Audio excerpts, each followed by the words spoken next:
En este video vamos a hablar sobre el significado del Renacimiento y humanismo, el contexto, características, relación entre ambos y por qué decimos que el Renacimiento dio paso a la modernidad.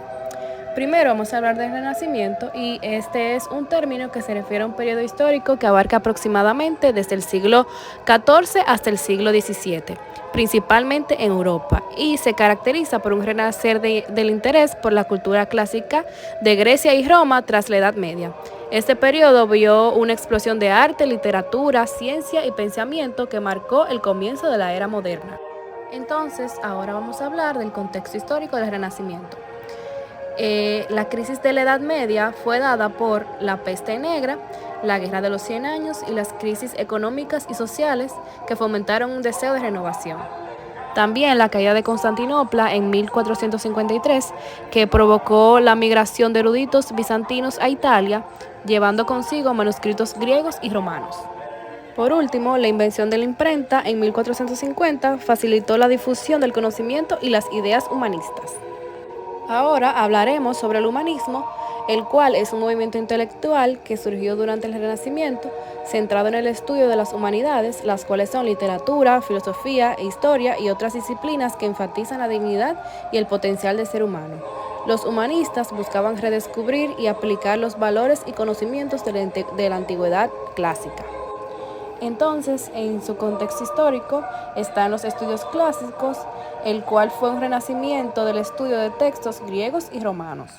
También está el antropocentrismo, el cual fue un cambio de una visión teocéntrica del mundo a una visión centrada en el ser humano y sus capacidades.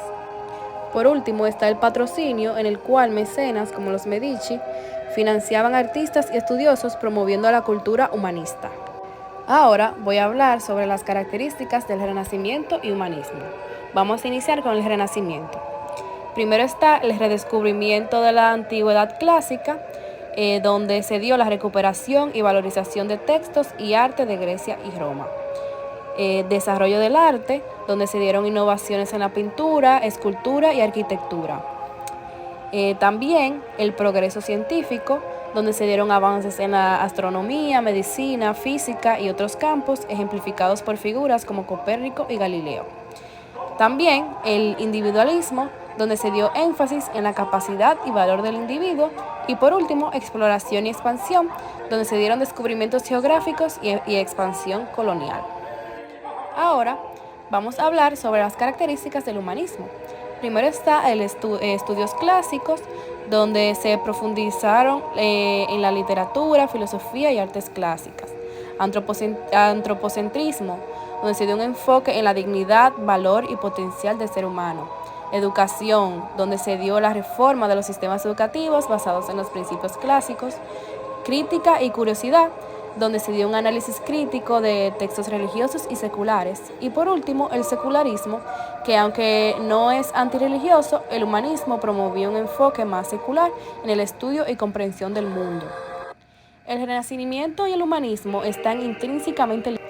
El humanismo proporcionó la base intelectual del Renacimiento, impulsando el interés por las humanidades y la cultura clásica. Los ideales humanistas fomentaron el desarrollo artístico, científico y literario que redefine el Renacimiento. Por último, vamos a hablar sobre el Renacimiento y el paso a la modernidad. Decimos que el Renacimiento dio paso a la modernidad por varias razones. El primero es la ruptura con la tradición medieval, progreso científico y tecnológico, desarrollo del pensamiento crítico, expansión del conocimiento y cambio sociopolítico. Entonces, en resumen, el Renacimiento impulsado por el humanismo transformó la visión del hombre y el mundo, sentando las bases de la era moderna a través del avance del conocimiento, la ciencia, el arte y el pensamiento crítico.